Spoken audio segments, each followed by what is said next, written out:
podpořit Adrianu Melekovou, kterou na Slovensku zavřeli za pálení téhle špíny. Je to odpornost a islám nemá v demokracii co dělat. Je to prostě hrozná ideologie, mnohem horší než nacismus a skrvává se za nálepku náboženství. A proto tady takhle společně spálíme tu špínu.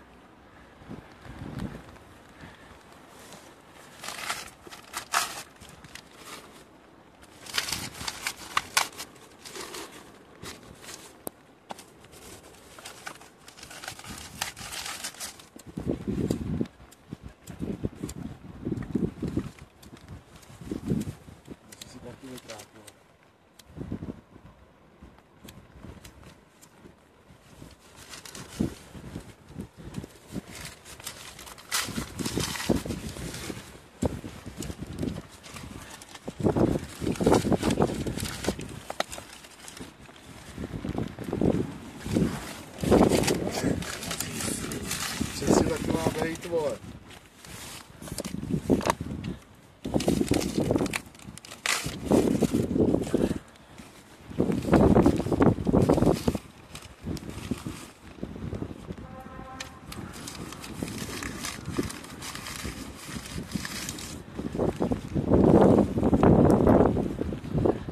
Je to tam celý normálně, jo.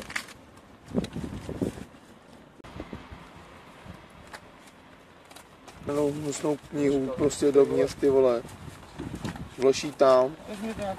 Vloží tam a zapálí prostě tu špínu zasranou, skurvenou, muslimskou. Dej tam všechen ten benzín, ať spálí takhle, ať oni hoří, oni takhle. Mrtky. Jak to krásně hoří. Mrtka zasraná. Já mám azbestový ruce.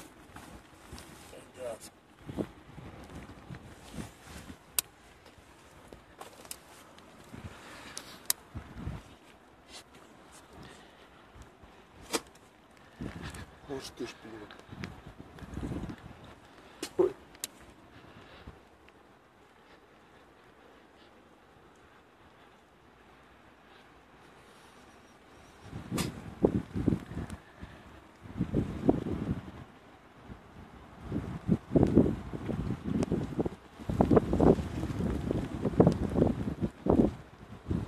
Čtvrtky,